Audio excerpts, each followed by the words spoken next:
Hello my dear students, I am Ashu Arlwania from my legal code e learning again. देखिए, legal aptitude legal reasoning की हम series कर रहे हैं। This is part 4। Obviously we have done 3 parts earlier. I want you all to go there first, watch all those and then come here to understand in the best way. ठीक है, तो वहीं से हम आगे चर्चा करेंगे। And you all know legal aptitude legal reasoning are unavoidable parts for all the entrance examination regarding law. तो keep watching on my lecture. तो स्टार्ट करते हैं आज का लेक्चर। देखिए, यहां पर मैंने उसी से आगे पार्ट 3 को कंटिन्यू करते हुए एग्जाम्पल दिया है। देखिए, मिसेस दीप मतलब कि एक मिस्टर दीप हैं, उनकी वाइफ है। ऑब्वियसली क्या हुआ कि उन दोनों ने एक दूसरे से शादी की, तभी तो हस्बैंड वाइफ बने।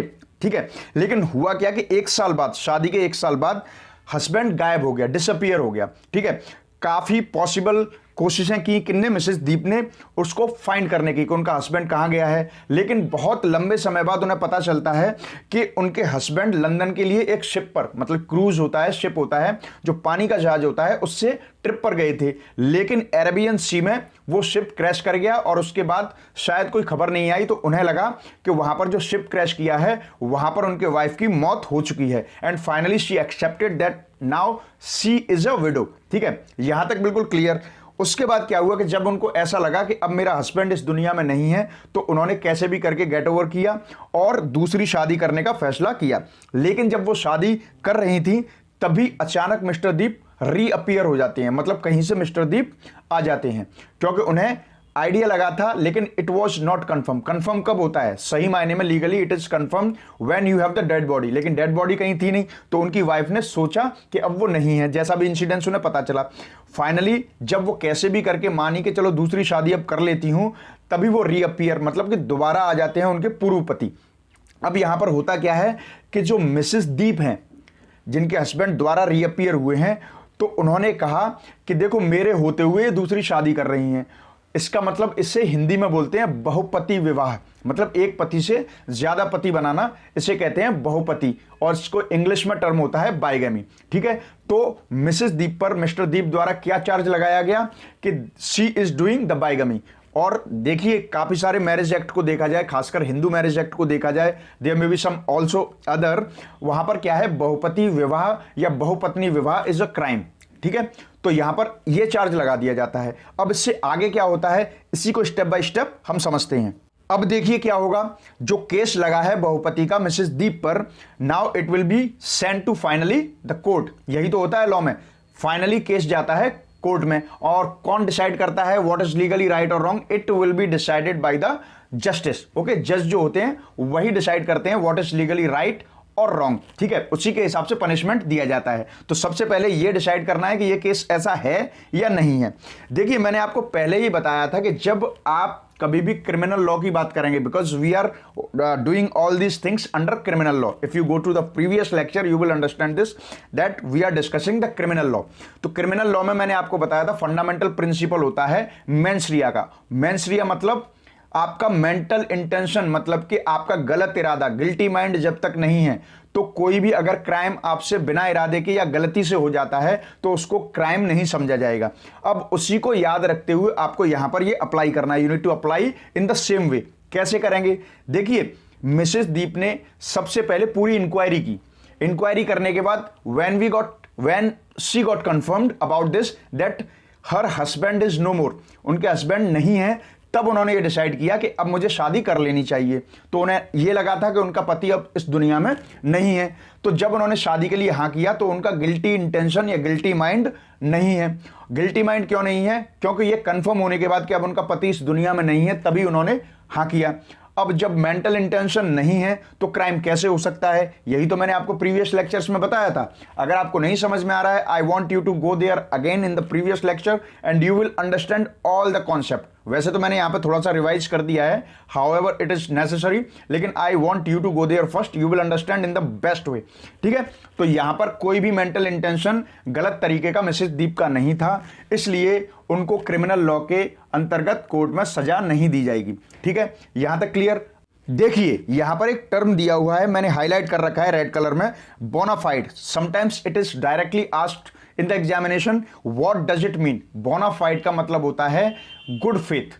ठीक है, अच्छे फेथ में। और इसका जो अपोजिट कह सकते हैं दैट इज मालाफाइड। मालाफाइड का मतलब होता है बैड फेथ। इसको डायरेक्टली याद रखिएगा, it can give you the numbers directly okay in the examinations. चलिए अब आगे बढ़ते हैं।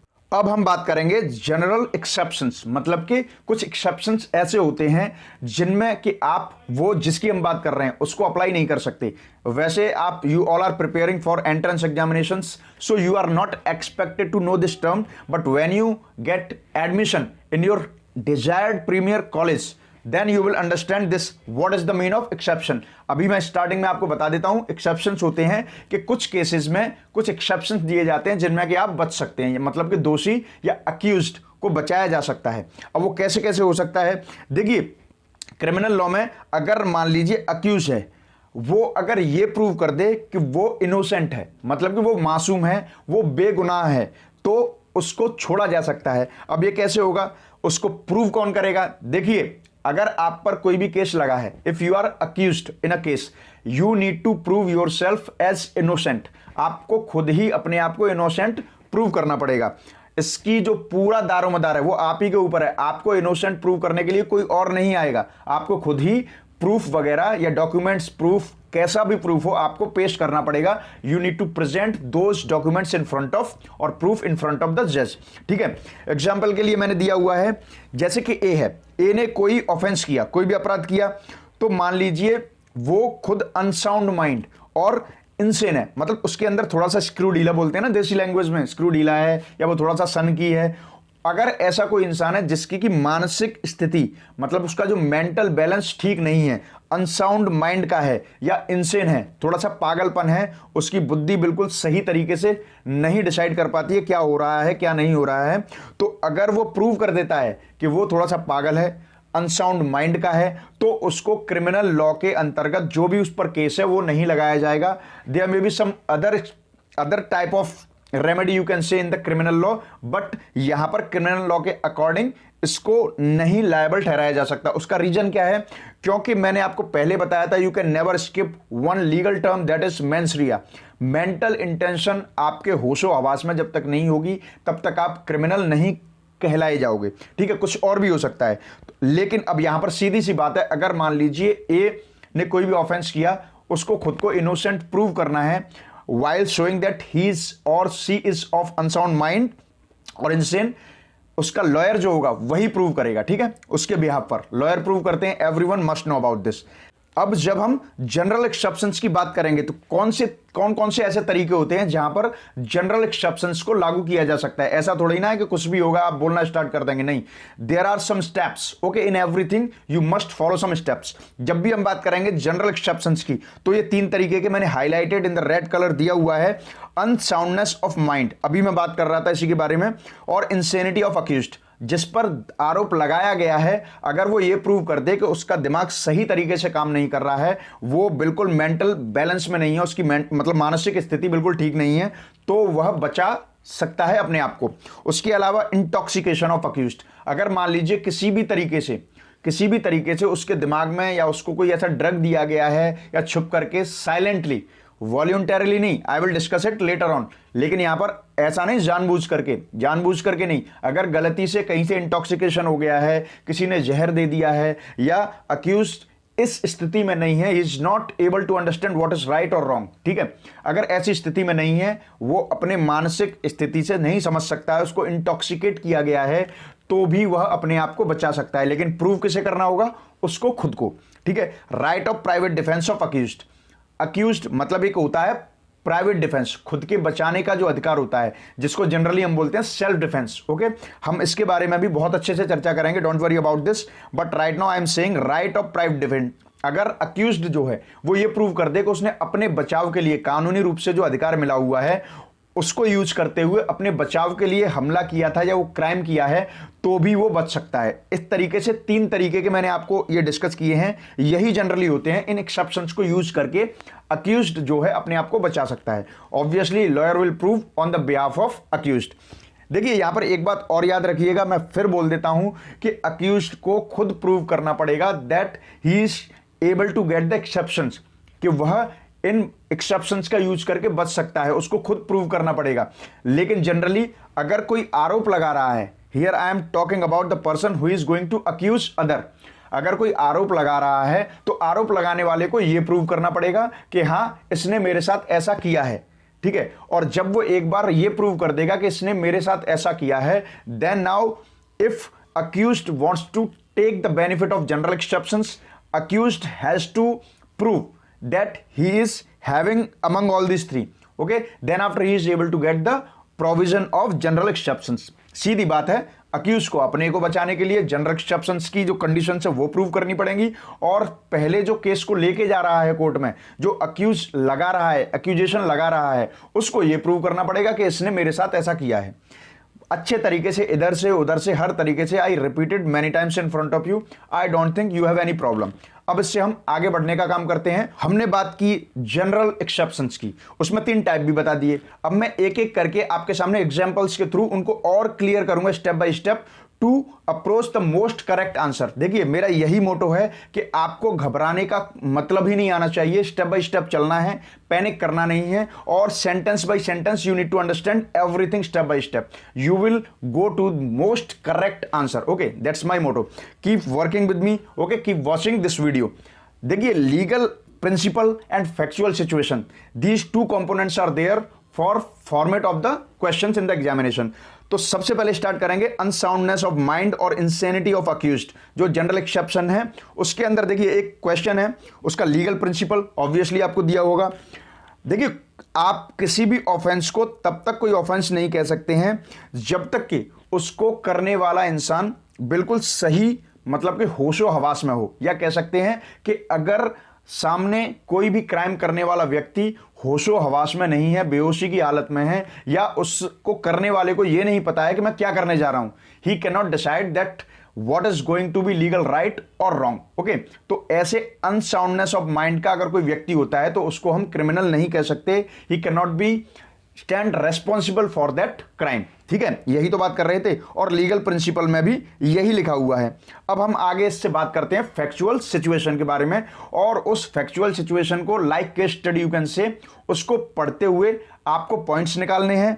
लीगल प्रिंसिपल को हमेशा याद रखना है, ओवर यूज ऑफ माइंड नहीं करना है, ओवर थिंक नहीं करना है, अपने इमोशंस को कंट्रोल रखना है, और आपको लीगली ही अप्रोच करना है जो आपका लीगल प्रिंसिपल बोल रहा है, उस लिमिट से बाहर नहीं जाना है। ठीक है, क्योंकि ये सारी चीजें मैंने पहले ही पार्ट 1 में डिस्कस कर दी थी, but I am again repeating it in front of you, so you can not do this kind of mistakes here. Okay, तो चलिए फैक्चुअल सिचुएशंस को पढ़ते हैं। फैक्चुअल सिचुएशन कह रही है कि देखिए कोई ए इज अ पर्सन, ए अपने बेटे बी के साथ जाता है, बी जो उसका बेटा है वो 3 इयर्स ओल्ड है, मतलब 3 साल का है। उसने क्या किया, एक कुएं में अपने बच्चे को फेंक दिया, ये सोचते हुए कि वो एक अच्छी सी बात ले ले, अच्छे तरीके से नहा ले।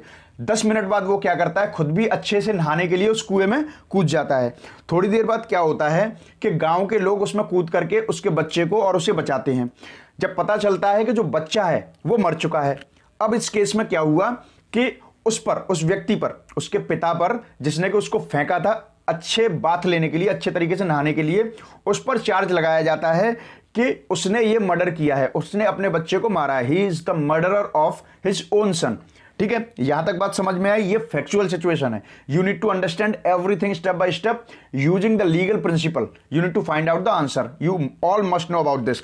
अब यहां पर क्या होता है कि जब उस पर चार्ज लगाया जाता है मर्डर का, तो एक चीज सामने निकल करके आती है कि मेडिकल रिपोर्ट करवाई जाती है उसकी। मेडिकल रिपोर्ट में बात आती है कि उसका दिमाग सही तरीके से काम नहीं कर रहा था, he is suffering from serious mental disorder. Okay, तो सीरियस मेंटल डिसऑर्डर का क्या मतलब है, गंभीर रूप से मानसिक स्थिति से जूझ रहा है, इसका मतलब he is of unsound mind. यहां तक फैक्चुअल सिचुएशन आपके सामने आ गई। आपके सामने लीगल प्रिंसिपल ऑलरेडी दिया हुआ है, आपने उसको पढ़ लिया। पढ़ा किस तरीके से, I told you, I explained everything about this earlier. ठीक है, सब चीज एक्सप्लेन की, उन सारे पॉइंट्स को याद रखते हुए अब आपको सही आंसर तक पहुंचना है। ठीक है, फैक्ट आपके सामने है, लीगल प्रिंसिपल आपके सामने है, ओवर यूज करना नहीं है, ओवर थिंक करना नहीं है, you have to be within the limit. Okay, अपने इमोशंस को कंट्रोल करना है, and you need to go legally. तो देखिए ऑप्शन जैसे पढ़ते हैं, तो पहला जो ऑप्शन है that is A kills his son B by throwing him in the well. He commits murder and be punished therefore. ठीक है, मैं बस पढ़ता जा रहा हूं, आपको समझ में आ गया होगा। Option B, A can plead unsoundness of mind as a defense and he should not be charged for the murder. Similarly, A's family should be responsible for murder to let him take child to the well. ठीक है, यहां पर आपके सामने 3 options हैं. मैं इसका answer अभी नहीं बताऊंगा. I want you to attempt because I already explained some examples in front of you in the previous lecture. ठीक है, आप थोड़ा सा वहां से आइडिया लीजिए. I want to check your ideas. I want you to attempt this. I want you to reach the most appropriate answer and give your answers in the comment box.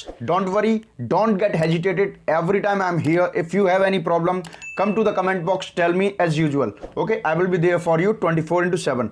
Question must be genuine and answer this last question in the comment box. Up to then, take care, good luck and bye-bye.